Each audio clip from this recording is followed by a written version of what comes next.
आता पुढे बघतोय आपण डेव्हलपमेंट ऑफ एंडोस्पर्म. जे मागच्या लेक्चरला नव्हते त्यांनी लाईव्ह लेक्चरचे रेकॉर्डेड व्हिडिओ एकदा बघा. ओके, चला स्टार्ट करूया आपण डेव्हलपमेंट ऑफ एंडोस्पर्म. हे बघा विद्यार्थी मित्रांनो, पहिली गोष्ट तर एंडोस्पर्म म्हणजे काय. तर एंडोस्पर्म म्हणजे असा एक लेअर की ज्याच्यामध्ये न्यूट्रिशन असेल. थोडक्यात आपण जेव्हा एम्ब्रिओ सॅक डेव्हलपमेंट बघितली आपण, तर एम्ब्रिओ सॅक मध्ये जे फर्टिलायझेशन होतं, तर त्यानंतर जो सेकंडरी न्यूक्लियस असतो, म्हणजे बघा सिम्पली सांगतो तुम्हाला, फॉर एक्झाम्पल हा एक एम्ब्रिओ सॅक आहे आणि या एम्ब्रिओ सॅक मध्ये इथे असते एक सेल, इथे असते दोन सिनर्जिड आणि वरती असतात अँटीपोडल सेल आणि दोन फ्री न्यूक्लियस इथे असतात. आता त्यामध्ये जेव्हा डबल फर्टिलायझेशन होतं, डबल फर्टिलायझेशन झाल्यानंतर ओके, डबल फर्टिलायझेशन झाल्यानंतर एक तर इथे एकदा फ्युजन होतं, म्हणजे इथे एकदा फर्टिलायझेशन होतं आणि त्यानंतर इथे इथे एकदा फर्टिलायझेशन होतं, म्हणजे दोन ठिकाणी फर्टिलायझेशन होतं. आता एकदा फर्टिलायझेशन इथे झालंय, पण इथे मात्र हॅप्लॉइड मेल आणि हॅप्लॉइड फिमेल गॅमेट होता, म्हणून याला म्हटलं आपण सिंगॅमी. ओके, याला म्हटलं सिंगॅमी. पण इकडे वरती मात्र डबल फर्टिलायझेशन, म्हणजे इथे मात्र ट्रिपल फ्युजन झालं, म्हणजे दोन सेकंडरी न्यूक्लियस आणि एक हॅप्लॉइड मेल गॅमेट. सो इथे बनली मात्र पीईएन सेल आणि जी की होती ट्रिप्लॉइड. ओके, ती कशी होती, ट्रिप्लॉइड होती. मग पीईएन सेलचा लॉंग फॉर्म होतो प्रायमरी एंडोस्पर्म न्यूक्लियस. आता ह्या प्रायमरी एंडोस्पर्म न्यूक्लियस पासून पुढे जाऊन एक अशा सेलचा एक पूर्ण क्लस्टर बनतं की ज्या न्यूट्रिटिव्ह सेल्स असतात, म्हणजे ज्याच्यामध्ये न्यूट्रिशन स्टोअर असतं आणि त्याच सेलला किंवा त्याच टिश्यूला म्हटलं जातं एंडोस्पर्म. पण ऍक्च्युअली एंडोस्पर्म फॉर्मेशन कसं होतं झायगोट पासून किंवा ऊसपोर पासून, तर तेच आपल्याला बघायचं. सो त्यालाच म्हटलं जातं एंडोस्पर्म डेव्हलपमेंट. ओके, किंवा development of endosperm. So the triploid primary endosperm nucleus repeatedly divide. जेव्हा ट्रिप्लियड जी सेल असते, जिला म्हटलं आपण पीईएन सेल, तर या पीईएन सेलला पीईएन सेल ज्या आहेत, तर त्या पीईएन सेल रिपीटेडली डिवाइड होतात मायटॉटिकली. म्हणजे त्यांच्यामध्ये होतं mitosis. Mitosis that means the equational type of cell division. Okay, equational type of cell division to form nutritive tissue. Okay, काय करतात तर न्यूट्रिटिव्ह टिश्यू फॉर्म करतात आणि त्यालाच म्हटलं आपण एंडोस्पर्म. काय म्हटलं, endosperm. Okay, then endo, endo means आतमध्ये, स्पर्म मीन्स सीड. सो सीडच्या आतमध्ये जो न्यूट्रिटिव्ह लेअर असतो, तर त्याला म्हटलं तर endosperm. Okay, in post fertilization changes within the ovule, the embryo and endosperm are seen to develop simultaneously. So काय होतं आफ्टर फर्टिलायझेशन, काय होतं, ओव्ह्यूल जो की ओव्हरीच्या आतमध्ये असतो, पोस्ट फर्टिलायझेशन चेंजेस होतात ओव्ह्यूलच्या आतमध्ये. काय, तर एम्ब्रियो आणि एंडोस्पर्म हे दोन्ही पण एकाच वेळेस फॉर्म व्हायला लागतात. ओके, दोन्ही पण एकाच वेळेस फॉर्म होतात. Then the other cell of embryo sac disorganize sooner or latter. Embryo सॅकच्या ज्या बाकीच्या सेल होतात, तर त्या काय होतात, डिसऑर्गनाइज होतात. ओके, आणि त्यानंतर काय होतं, so formation of triploid endosperm nucleus. Triploid endosperm nucleus जे आहे, तर त्यांच्यामध्ये सेल डिव्हिजन ट्रिगर होतं, म्हणजे सेल डिव्हिजन वाढतं आणि त्याच्यापासून फॉर्मेशन होतं एंडोस्पर्म. बघा बाकीच्या सेल ज्या होतात, तर त्या डिसऑर्गनाइज होतात, जिथे राहतात तर तिथे त्या राहत नाही. आणि त्यानंतर ज्या एंडोस्पर्मच्या ज्या सेल्स होत्या, म्हणजे पीएन सेल जो एंडोस्पर्म मध्ये कन्वर्ट होणार आहे, तर त्या सेल डिव्हिजन फास्ट होतं, त्यांचं सेल डिव्हिजन काय होतं, फास्ट होतं. ओके, सो त्यानंतर काय होतं, there are 3 types of endosperm formation. 3 वेगवेगळ्या प्रकारचे एंडोस्पर्म फॉर्मेशन होतं. त्याच्यामध्ये फर्स्ट टाइप आहे न्यूक्लिअर टाइप, त्याच्यानंतर दुसरा टाइप आहे सेल्युलर टाइप आणि या दोन्हींचा मिक्स एक टाइप आहे known as a helobial type. असे 3 टाइप आहे, न्यूक्लिअर टाइप, सेल्युलर टाइप आणि हेलोबियल टाइप. ओके, सो त्यातला न्यूक्लिअर टाइप जो आहे, ओके, न्यूक्लिअर टाइप जो आहे, so it is the most common type found in near about 161 angiospermic families. 161 angiospermic फॅमिलीमध्ये nuclear टाईपचं एंडोस्पर्म फॉर्मेशन होतं. ओके, सो काय काय यांच्यामध्ये? So here primary endosperm nucleus repeatedly divide mitotically without cell wall formation. So सुरुवातीला cell wall formation होत नाही, फक्त रिपीटेडली मायटोटिकली सेल डिवाइड होते. Okay, so mitotically without cell wall formation. बघा हे खूप इम्पॉर्टंट आहे. To produce large number of free nuclei, फक्त न्यूक्लियस बनलेले आहेत आणि मध्ये एक सेंट्रल व्हॅक्युअल बनलेलं आहे. बघा इथे हे सेंट्रल व्हॅक्युअल बनलं आणि सगळ्या साईडनी फक्त न्यूक्लियसची डिवाइड झालेलं असतं, म्हणजे कॅरिओकायनेसिस झालेलं असतं. सायटोकायनेसिस कुठेही झालेलं नाहीये. कॅरिओकायनेसिस म्हणजे काय? What is mean by karyokinesis? Karyokinesis, karyokinesis means separation of or division of nucleus.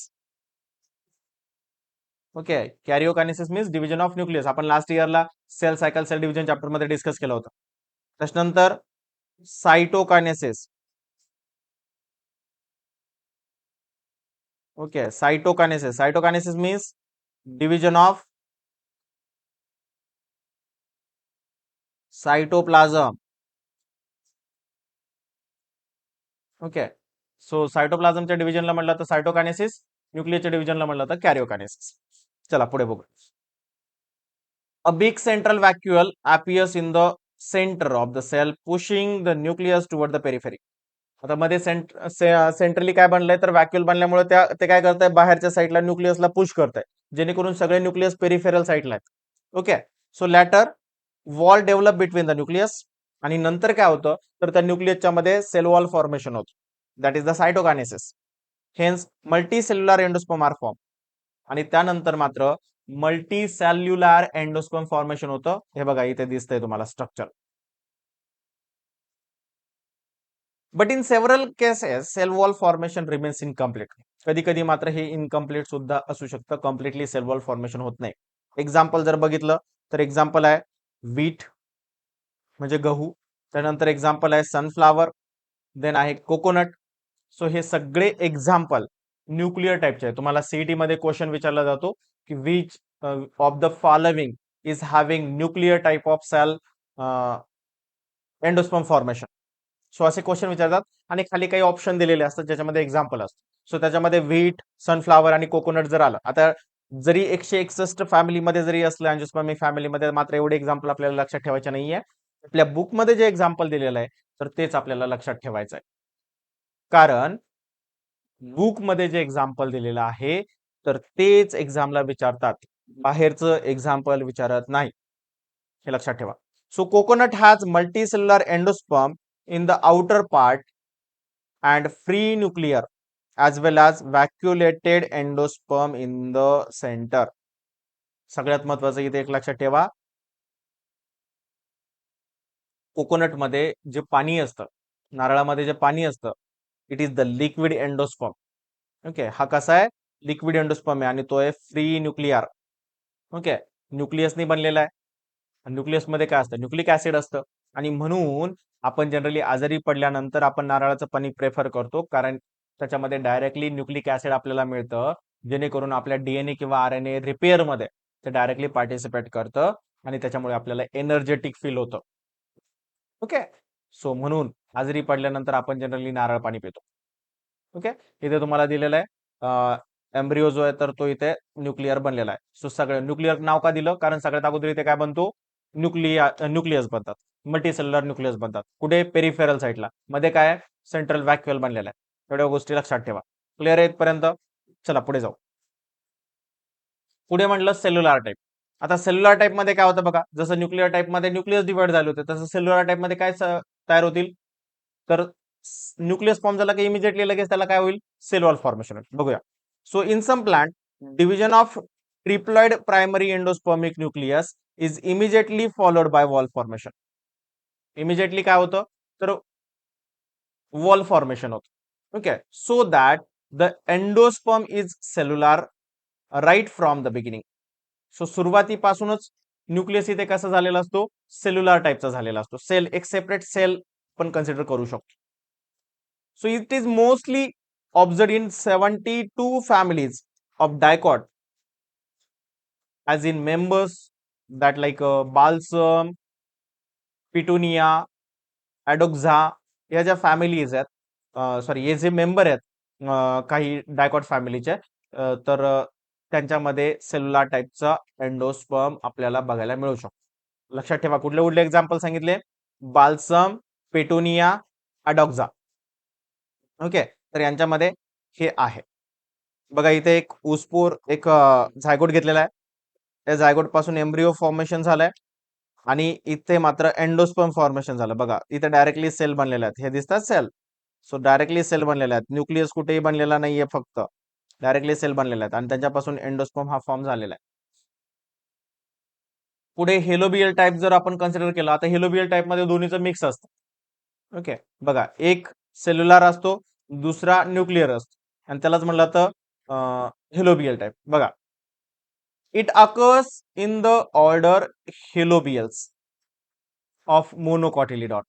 मोनोकॉटिलिडॉन मधली एक हेलोबियल्स नावाची एक ऑर्डर आहे, तर फक्त त्याच ऑर्डर मध्ये हे हेलोबियल टाईपचे एंडोस्पर्म फॉर्मेशन होतं, बाकी दुसऱ्यामध्ये होत नाही. एक्झाम्पल जर म्हटलं तर अस्पोडेलस हे एक्झाम्पल त्याचं आहे. In this case first division of primary endosperm nucleus is followed by transverse wall which divide the cell unequally. So सगळ्यात अगोदर काय होतं, तर सेल्युलर टाईपनी डिव्हिजन होतं, दोन सेल बनतात अनइक्वल आणि त्यानंतर मात्र पुढची जी डिव्हिजन असते तर ते न्यूक्लियर टाईपचं एंडोस्पर्म फॉर्मेशन असतं. बघा, the smaller cell is called chalazal cell. जी छोटी सेल असते तर तिला म्हटलं तर चॅलायझल सेल आणि लार्जर सेल जी असते तर तिला म्हटलं तर मायक्रोपायलर सेल. ओके, छोटी सेल असेल तर चॅलायझल सेल आणि लार्जर सेल असेल तर micropylar cell. Then the nucleus of each cell divide by free nuclear division and then wall develop between nucleus in micropylar chamber. बघा, एकामध्ये काय होतं, न्यूक्लियस फॉर्मेशन होतं, दुसऱ्यामध्ये मायक्रोपायलर एंड मध्ये काय होतं, सेल वॉल फॉर्मेशन होतं. Then it is immediate between cellular and nuclear type endosperm. So cellular होईल, न्यूक्लियर होईल, नंतर सेल्युलर होईल, बट दोन्ही पण फॉर्मेशन होतं दोन वेगवेगळ्या सेलमध्ये आणि त्यामुळे याला म्हटलं तर helobial type of cell division endosperm formation. काय होईल, helobial type of endosperm formation. Example asphodelus. Example काय, अस्पोडेलस एक्झाम्पल. याच्यामध्ये काही डाऊट, बघा इथे दिलेलं आहे, या दोन सेल बनल्या, लार्ज सेलला म्हटलं तर चलायझल मायक्रोपायलर सेल आणि स्मॉलर सेलला म्हटलं तर चलायझल सेल. नेक्स्ट पार्ट आपल्याला डिस्कस करायचा आहे एम्ब्रिओजेनेसिस. आता एम्ब्रिओजेनेसिस म्हणजे काय, तर formation of embryo. Formation of embryo from zygote.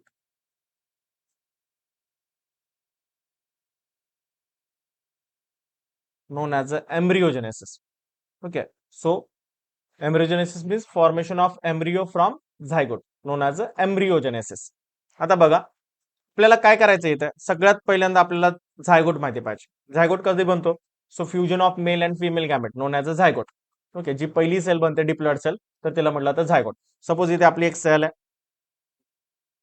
आता मी तुम्हाला मोनोकॉट आणि डायकॉट मध्ये एकत्रच सांगणार आहे, त्याच्यामुळे कन्फ्युजन करून घेऊ नका, मी थोडंसं सोपं करून सांगतोय तुम्हाला.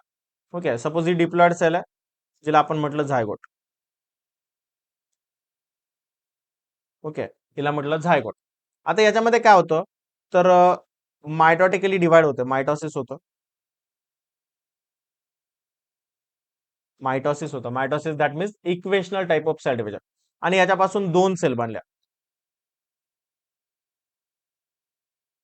ओके, याला म्हटलं अपायकल सेल आणि याला म्हटलं बेसल सेल. आता अपायकल सेल, बेसल सेल याला म्हणायचं two cell stage.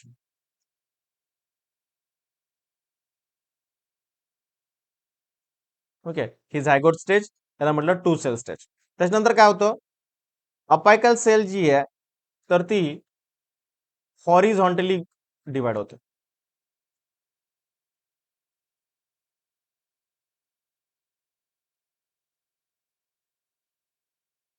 Okay. Horizontally divide होते आणि बेसल सेल जी आहे तर ती व्हर्टिकली डिवाइड होते.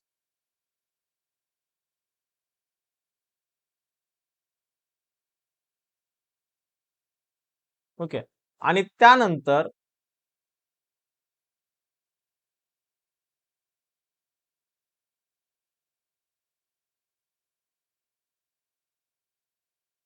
ही जी डिवाइड झाली तर ती अपायकल सेल, याच्यामध्ये खूप साऱ्या सेल्स असतील अशा.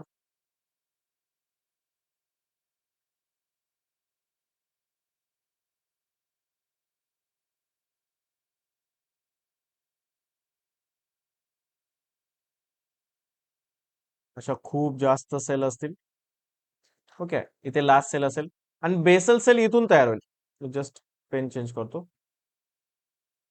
इथून तयार होईल बेसल सेल. ही बेसल सेल व्हर्टिकली डिवाइड होते.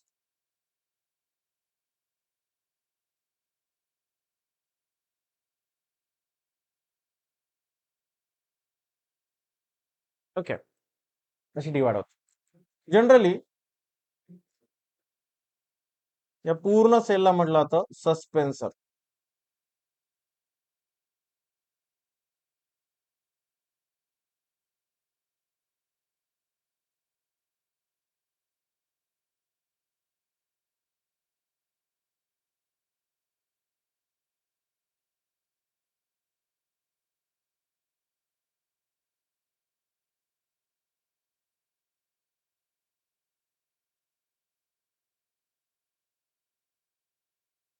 आणि इथे जो लास्ट सेल आहे इथे, तर याला म्हटलं जातं होस्टोरिया.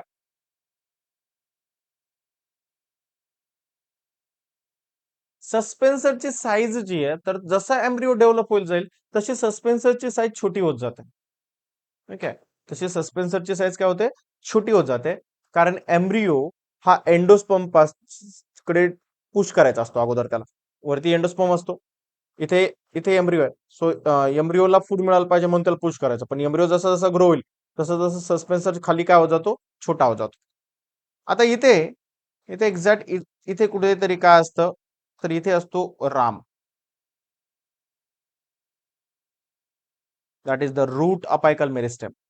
आणि इथे असतो आपला Shyam. That is the shoot apical meristem. Okay. आणि या स्टेजला म्हटलं जातं बल्ब शेप एम्ब्रिओ.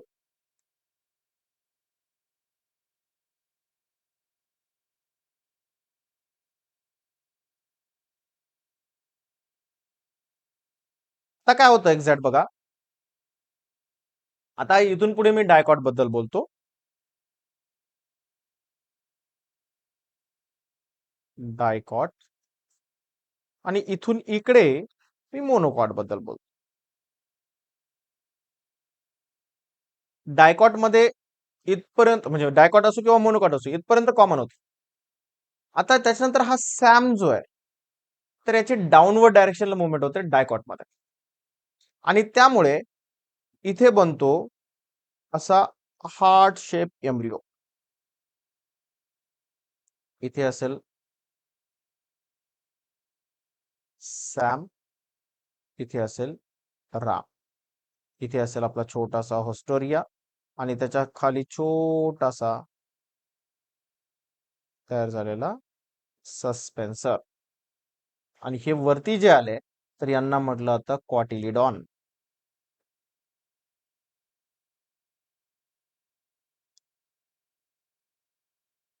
याला काय म्हटलं जातं, क्वाटिलिडॉन. सो या स्टेजला म्हटलं जातं हार्ट शेप एम्ब्रिओ.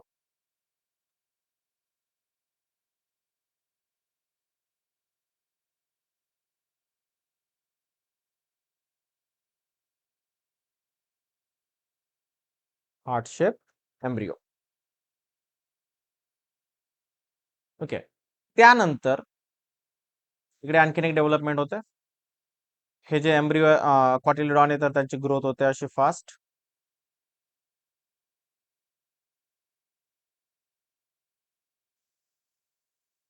इथे असेल आपला ESAM. इथे असेल आपला RAM. इथे असेल आपला छोटासा होस्टोरिया. आणि इथे असेल आपला suspensor. So this is the seed. Okay. आणि यामध्ये इथे असेल कॉटिलिडॉन. हे दोन आहे तर याला म्हणू कॉटिलिडॉन. ओके. याला म्हणू कॉटिलिडॉन. आणि कॉटिलिडॉनचं इथे प्रोटेक्शन करण्यासाठी इथे असतात कॅलिप्ट्रा.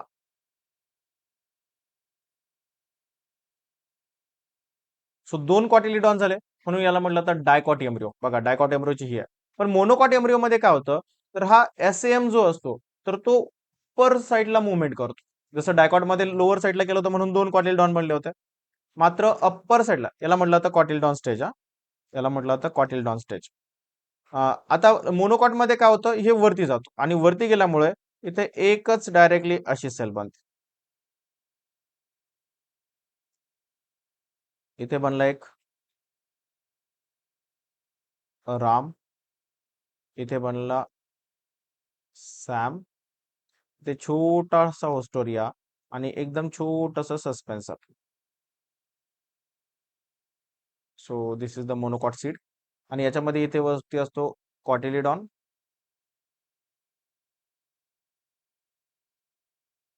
त्याच्यावरती असतो स्कुटेलम.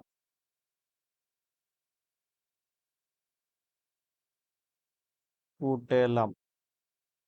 ओके.